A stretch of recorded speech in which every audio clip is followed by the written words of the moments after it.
It's great to have you here. I think I want to start off with a quote from you. And you said, quote, "The saga will forever punctuate the history of humanity, has led to the deaths of millions of people, sickened hundreds of millions, and dramatically changed the lives of almost every person on the planet."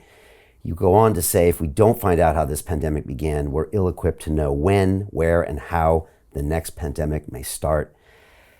We're almost 3 years since this happened. And I was wondering, maybe we just start, maybe take us back to 2020 and how you first even became aware that there was this virus out there. Well, beginning of January 2020, I'm picking up the news reports just like everyone else. I didn't have any special inside knowledge about this, that there were people dying in Wuhan of a new form of viral pneumonia. And there was speculation, maybe it came from a market very quickly. There's a market where a lot of cases were identified early on. So they actually used the diagnostic criteria. They said, have you been to the market? If so, you might have this disease, which makes it very difficult later to interpret how important the market was. And they're basing that on what happened in the case of SARS, because this is clearly a close relative of SARS. End of January, 23rd of January, the scientists in the Wuhan Institute of Virology published the genome of the virus for the first time. And that's a really interesting moment because they say it's closely related to a bat virus. Now, I was catching up on this. I hadn't followed the SARS story very closely. I knew that in the case of SARS in 2003, it had been palm civets that had infected people in markets in southern China, and they'd very quickly established a chain there with food handlers and animal vendors being infected early. So I assumed that we were seeing the same sort of picture here. But the fact that it was bats, which they eventually had found out a few years ago that SARS originally came from bats, it made sense. The SARS-like coronaviruses are all, as far as we can make out, naturally resident in horseshoe bats. No other kind of bat. There's about 100 species of horseshoe bats. There's a lot in China. It looks like you get sarbecoviruses, as they're called, SARS-like coronaviruses, originally from horseshoe bats. So yes, they said, the Wuhan Institute of Virology said, we've found a closely related virus in bats. It's called RATG13. And it was previously discovered. They gave no link, they gave no reference. And I went online. I was researching articles about this topic, and I went online to find, okay, where did they find RATG13? Under what circumstances? In which bat? At what date? Is what I wanted to know. And I couldn't find any reference to that phrase in any online source at all. And so I wrote to the Wuhan scientists. They didn't reply. I wrote to some other people. They didn't know anymore. It was nearly 2 months before we discovered that the reason for that is that they'd been using a different name for that virus right up until the year before.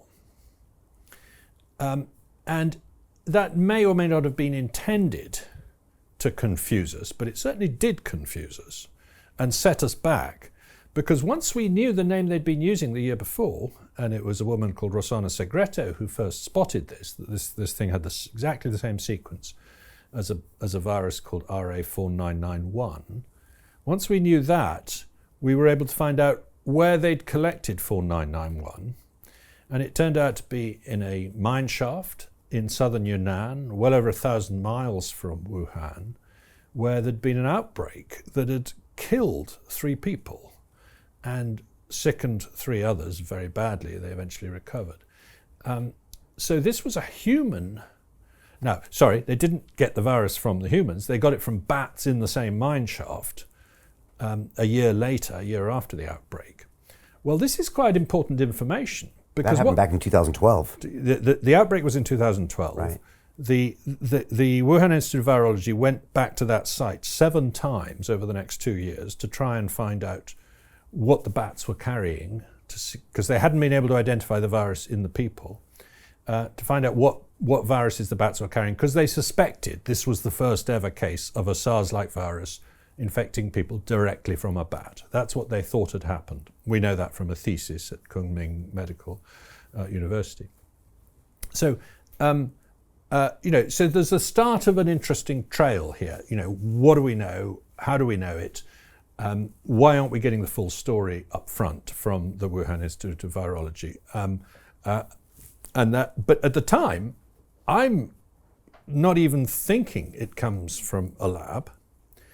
And indeed, people were asking me, because they know I'm interested in molecular biology and infectious diseases and things like that, and colleagues in Parliament were asking me, I'm hearing that it might have come out of a lab in Wuhan. Is that true? And I'm saying, no, it's not true. It's definitely not true, because I've read this paper in the middle of March in Nature Medicine called The Proximal Origin of SARS-CoV-2, which says that we can rule that out. Now, I don't fully follow the arguments yet. I haven't gone into the detail, but these guys seem to be serious virologists, and they're saying, no, it didn't come out of a lab. So that's good enough for me. Well, it shouldn't have been good enough for me. It wasn't good enough for me. So Jim Rickards has just recorded a video that's not available to anyone in the public, and he's going to be talking about how this upcoming recession is going to be fast, it's going to be bloody, it's going to be nasty. But at the same time, he's going to show you how you can position yourself to profit from all of this chaos. Now, we've made this video only available to our viewers. Go to londonreal.tv/Jim. Watch that immediately. I can't say enough good things about Jim Rickards. He understands the global economic system better than any guest I've ever had on London Real. His predictions are almost uncannily true, and you can learn how to profit from his vision, from his expertise, and his understanding of economics. So go to londonreal.tv/Jim or click the link below. It's an excellent, excellent look on what's going to happen in the future and how you can position yourself to profit from that. Jim is one of the best in the business, one of my favorite guests on London Real, and he's very, very good at predicting the future and showing us all to profit from it. So click the link, and I hope you enjoy.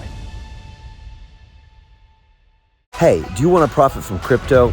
Then join my DeFi Academy. The Crypto DeFi Academy will help you create generational wealth. But don't take my word for it. Listen to my students. When I first got into crypto, I remember thinking to myself, I need to learn more. Brian Rose, learning crypto, learning DeFi, gotta do it. I am so grateful that I jumped in and did this. I had to break through some limiting beliefs that I can do this, that I can afford this, that I can be in this. It challenges the things that are deeply rooted within us. Joining DeFi Academy has been one of the best decisions I have made on my blockchain journey. This course was a life changer, a game changer, a huge eye-opener, coming from knowing practically nothing at the speed of the learning over 4 weeks was just fantastic. The information you provided in this class was invaluable. I feel far more confident in my next steps. You took complex concepts and made them easier to understand. What's different than so many other ones is it just doesn't tell you what to do. It actually makes you do it. This is for people who are serious about becoming traders. This is the way it should be done. I realized from this learning experience again that it is not about what you learn, but about who you learn it from.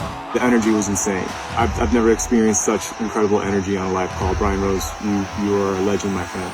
It's the only thing in the market where you can get all information and learn everything what you need to know. Everything is so clear and so well done, and I'm just forever grateful for this program. It made me feel so much more confident about crypto than I did before.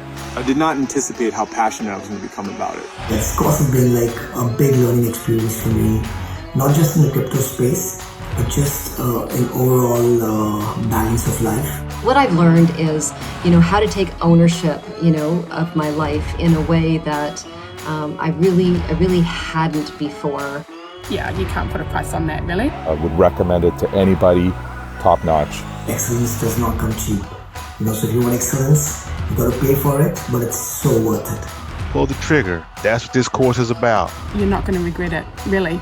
It's amazing. Thank you, Brian and team. So what are you waiting for? Crypto is happening now.